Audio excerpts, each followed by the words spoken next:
সিএমপিদের পার্টিকে দল থেকে নেতা বের করে দিয়ে দলকে দিন দিন ছোট করতে চায়। আর আমরা এই দলকে সবাইকে নিয়ে ঐক্যবদ্ধ করে পার করতে চাই। এই হলো তার সাথে আমাদের ডিফারেন্স। কুকা সে আমাদের এমপি ছিল, তার অনেক মনের ব্যথা আছে। গত নির্বাচনে তার মনোনয়ন নিশ্চিত ছিল, কিন্তু চেয়ারম্যান সাহেব আপনি আপনার স্ত্রীর নমিনেশনের কারণে এই দুইটা নমিনেশন বাদ দিয়েছিলেন। এইগুলি তারা ভুলে নাই, ভুলবে না। শুধু তাই নয়, আপনি বলেন যে ষড়যন্ত্রের বিরুদ্ধে, আপনি গণতন্ত্রের কথা বলেন, আর পার্টির মধ্যে আমি বলেছিলাম পিছের একের কো ধারা, এইটা একটা ষড়যন্ত্রের ধারা। এইটা সংবিধানের যে মৌলিক গণতান্ত্রিক অধিকার তার সাথে সাংঘর্ষিক, এইটাকে বাদ দেন। আপনি ক্ষিপ্ত হয়ে গেলেন, বলেন নো, এই ষড়যন্ত্রিক ধারা আমি বাদ দিব না। তাহলে কিসের গণতন্ত্রের কথা বলেন? বলেন একটা, করেন আরেকটা। তারপরে আপনাকে আমরা ছাড়বো না। আপনার সাথে আমরা আগামী কাউন্সিল করে থাকবো। কাউন্সিলে নির্ধারণ হবে সারা দেশে কাকে বলে সমর্থক কাউন্সিলররা কাকে চেয়ারম্যান চান এবং কাকে বস চান। সেই কাউন্সিলর কে সামনে রেখে আজকে আমরা এই প্রক্রিয়া করছি। আজকের দিনে যারা যাতে চলে গেছিলেন এবং অন্যান্য করে প্রায় 200-300 কর্মী, যারা নাকি 100 কুকার কর্মী, এই রজনীগন্ধা যে বাংলার মানুষকে পরিচিত করেছিলেন, সেই মানুষটি সাবেক রাষ্ট্রপতি হুসেন মোহাম্মদ এরশাদ, সাবেক সেনাপ্রধান হুসেন মোহাম্মদ, জাতীয় পার্টির যে অভিভাবক তিনি ছিলেন সেনা ছাউনি।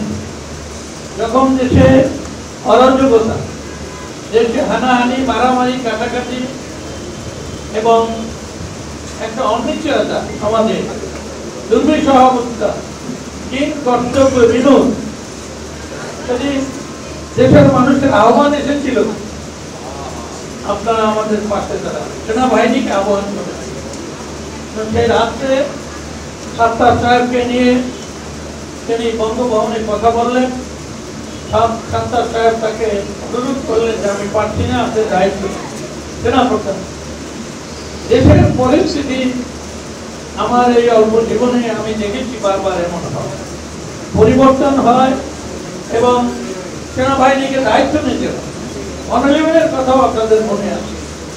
তো অনেকগুলো বিষয় আছে, আপনারা জানেন। আমি স্মৃতিচারণ করতে গিয়ে বললাম, দেশ একটা অনিশ্চয়তার মধ্যে আছে, দেশ একটা পরিবর্তনশীল। আমাদের কিছু যুবক, ছাত্র, নাগরিক পার্টি এবং বিএনপি আরো বহু দল চরমনাই সহ তারা একটা আন্দোলন করে সফল হয়েছে। পৃথিবীর সমস্ত জায়গায় পরিবর্তন হয় এবং এই পরিবর্তন সময়ের দাবি থাকে। আজকেও মনে হয় যে একটি সামনে পরিবর্তন অপেক্ষা করছে।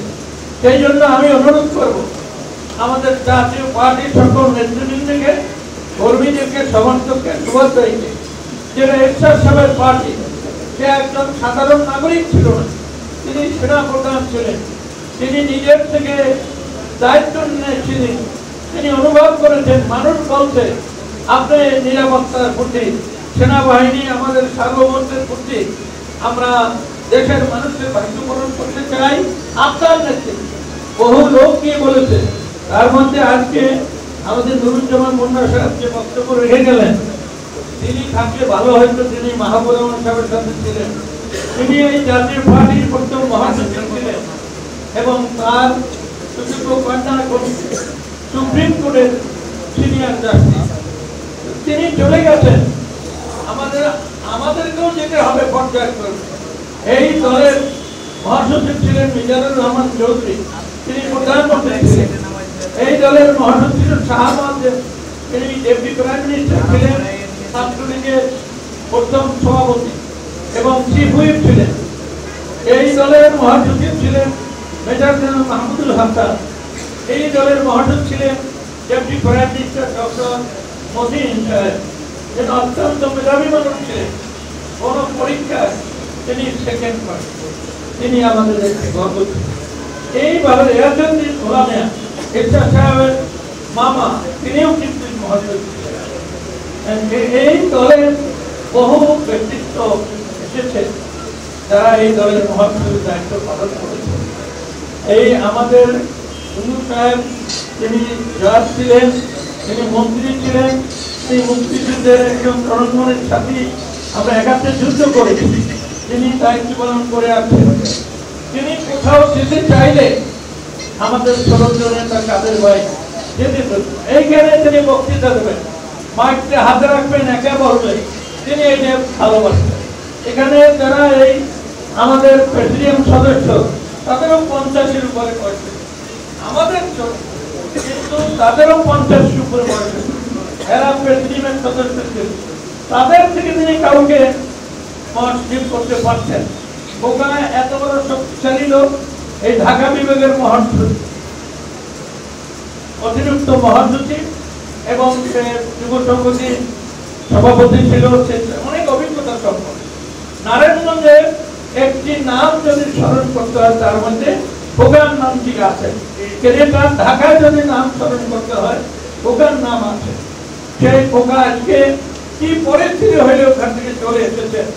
তিনি এসে বলেছেন যে আমাকে ডাকতেন, আমি আসছি, পরশুদিন বলছেন, গতকালকে সে কনফার্ম করছেন, আপনাদের নিয়ে এসেছেন। যে যেখান থেকে এসে থাকেন, আমি আপনাদেরকে এই পরিবারে আবার ফিরে আসার জন্য আমি কৃতজ্ঞতা জানাই, অভিনন্দন জানাই।